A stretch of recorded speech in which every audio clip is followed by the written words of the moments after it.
정청래 대표 등 민주당 지도부가 네. 대통령의 벽오동 심은 뜻을 알아야죠. 나가라요. 책임지고 나가라. 우리가 이재명 대통령 하나 보고 있었는데 예. 70%에 가깝던 지지도가 데드크로스 부정평가가 더 많아지는 네. 일부 여론조사를 보고도 아무 소리 않고 있다. 또 20% 내외로 앞장서던 우리 민주당의 지지도가 내란 정당 국민의힘과 떨어져도 아무 소리 않고 있다. 이건요 강 건너 불난 게 아니라 예. 우리 민주 당사에 핵폭탄이 떨어진 겁니다. 이걸 보고 가만히 있어요? 저는 양심에 털났다고 봐요.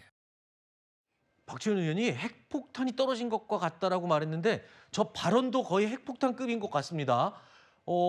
선거 결과만 갖고 얘기하는 게 아니다. 대통령의 뜻을 알아라. 이게 딱 한마디입니다. 나가라는 거래요. 나가라는데 못 알아듣고 지금 정청래 대표가 계속 있다는 겁니다. 일단 뭐 이재명 대통령이 직접 그것을 거론하지 않았고 애둘러 얘기했다는 뜻이잖아요, 지금. 박지원 의원이 해석한 부분이기 때문에. 네. 근데 상식적으로 이제 대통령이 지금 순방 과정에서 무슨 얘기를 했냐면 국정 운영 지지도가 상당히 많이 떨어지니까 더 낮은 자세로 겸손하게 더 넓게 벌리고 더 많이 포용하며 더 열심히 하겠다라고 네. 고개를 숙였단 말입니다. 네. 근데 정당 지지율 같은 경우는 오히려 지금 민주당이 더 낮아지는 상황입니다. 국민의힘이 더 높아지는 상황이고요.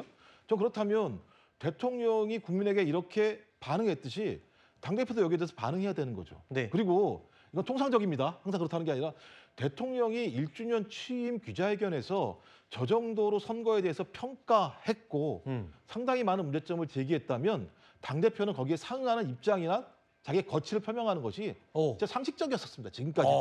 근데 그렇지 않기 때문에 네. 논란이 계속 파장되고 넓어지는 측면들이 꽤 있거든요. 네. 그래서 민주당에서 가장 나이도 많으시고 선수도 많으시고 어른이신 박지원 의원이 저런 부분과 관련돼서 그냥 본인의 입으로 직격탄을 날린 것 같아요. 안 그렇게 되면 네. 뭐 초재선들이 막 이런 얘기를 하게 되면 말씀하신 것처럼 당내 분란이 많다거나 아니면 국민의힘도 마찬가지겠습니다만 야 이게 총선 공천권을 두고 갈등을 빚는 거 아니냐 이런 얘기가 나오는 부분들에 대해서 저는 선제적으로 저런 얘기를 했다는 생각이 들기 때문에 제가 계속 말씀드린다만 네, 이건 알겠습니다. 당대표인 정청래 당대표가 여기에 대해서 응답을 해야 돼요. 자, 그럼 그 응답을 하나 궁금한 게 과연 정청래 대표는 저기에 응답해서 물러날까요? 아까 그 전당대회 나가기 위한 사퇴 말고요. 진짜 물러나는 거 얘기하는 겁니다.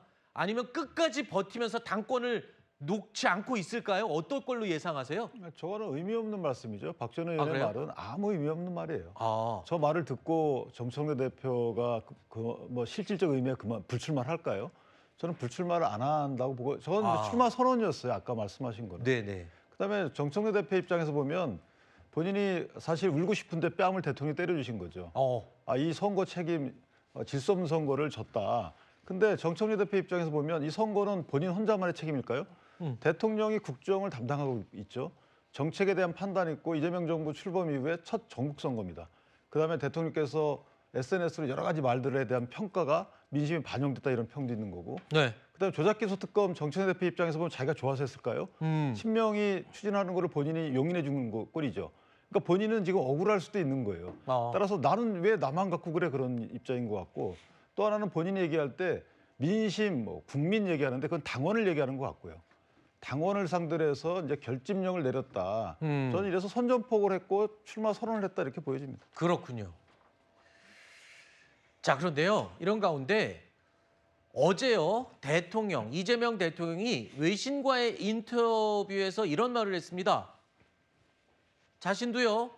전직 대통령들처럼 탄핵과 수감의 악순환의 희생양이 될 수도 있다.